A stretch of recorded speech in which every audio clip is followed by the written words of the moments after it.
Господин Шелегов, после синоќешниот состанок во полноќ, какви се очекувањата? Ќе има ли договори или Македонија ќе се соочи со последици, прво повлекување на препораката за почеток на преговори за членство во ЕУ?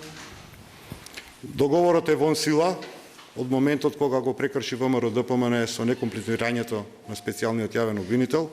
Дали Македонија ќе заврши како Белорусија на Балканот или ќе продолжи со своите европски интеграции, зависи од Никола Груевски.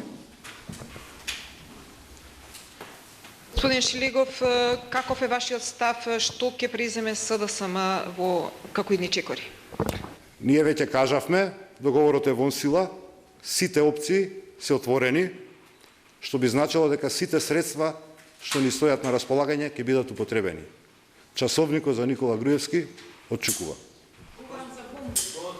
Часовникот за Никола Груевски отчукува.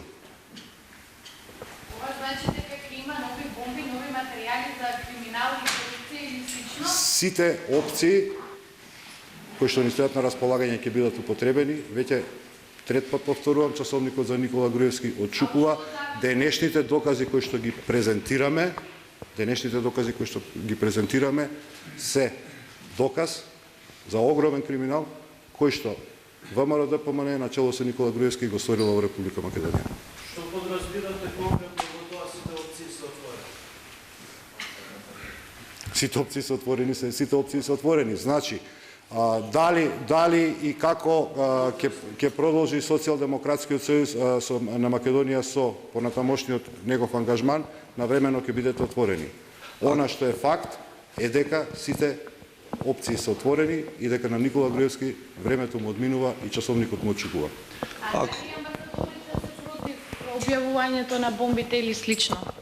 Дали сте разговарале за тоа? Дали имате некаков притисок да се запрат бомбите од дипломатскиот хор или слично? Немаме таков тип на притисок. Факт е дека ВМРО-ДПМН со неприфаќањето на очигледните работи, и мислам дека тука беше направена јасна дистинкција од меѓународната заедница, го има лоцирано виновникот за состојбата во која што се наоѓа Република Македонија.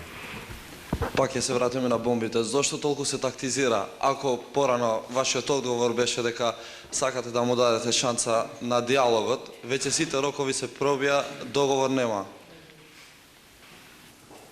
Зошто се тактизира? Не се тактизира и денешниот прес вие веќе доказа таа работа. Господин Шелегов, Вашиот председател објави на Facebook пост хештег. Да, објави дека денеска започна да му очукува времето на Никола Груевски. господин Шелегов, има ли некој краен рок до кога ќе е спремна меѓународната заедница да помага во процесот? Еве денеска има средби билатерални најавени со господинот Ван Хојте со владачката ВМРО-ДПМН. Колку дена уште ќе трајат? И првично на брифингот во средата господинот Ван Хојте рече дека крајот на оваа седмица е како дедлайн до кога се оценува дека договорот од пржино има некаква важност и постои простор, да кажам, за негова реализација. Што мислите вие? И ме прашавте и си одговоривте во вашето прашање. Тоа е прашање наменето за господин Ван Хојте. Мислам дека и тој беше дециден во тој брифинг за кој што зборувате. Факт е дека времето одминува. Факт е дали Македонија ќе заврши како Белорусија, изолирана, или ќе продолжи со европските интеграции, зависи исклучиво од Никола Груевски. А исто така, сакам да ве прашам, бидејќи сме во неможност ова прашање да му го поставиме на господинот Груевски, кои се позициите на ВМРО вчера? Како они се однесуваа на преговарачката маса, затоа што јавноста очекуваше да се случи некаков напредок, се закажува драматично состанок во полноќ, сите лидери доаѓаат, седнуваат на заедничка маса и на крајот издишан балон. Никола Груевски секогаш кога се критични прашања за иднината на Република Македонија, одбира да избега од Република Македонија, како што и во денешниот случај. За жал, од тој човек зависи иднината на нашата држава. Постои најава дека ќе има некакво писмо од господинот Јункер за некакви сметки за мрзнување. Какви се вашите информации за тоа? црни листи? Немаме информација околу тоа прашање, информациите со кои што ние се располагаме се истите кои што и вие, тоа се согледување од средствата за јавно информирање. Факт е дека посредникот во преговорите околу спроведувањето на договорот за Пржино најави можни санкции кон носителите на врвни политички и државни функции во Република Македонија. Каков е Ангажирани да се спроведе договорот од Пржино.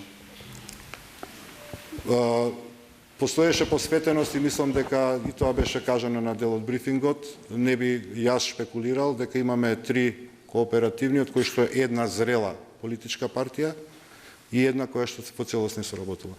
Господин Шилегов, дали е можно формирање на ново парламентарно мнозинство и кои се вашите ставови околу тоа? Прерано е да шпекулираме околу такви прашања.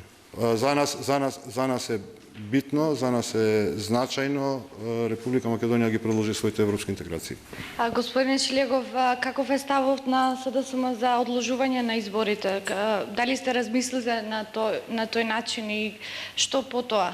Дали сте и заинтересирани, дали е окей за вас ако се одложат? Интерес на Република Македонија е да има фери демократски избори. Очигледно дека Никола Груевски не може да се соочи со тоа да во оваа држава бидат спроведени избори на фер, демократски, европски, цивилизиран начин. Очигледно е дека истиот сака во целост да управува со изборните процеси, а целокупната македонска јавност и вие бевте сведоци за големите изборни грабежи и манипулации во текот на изборниот процес. Благодарам.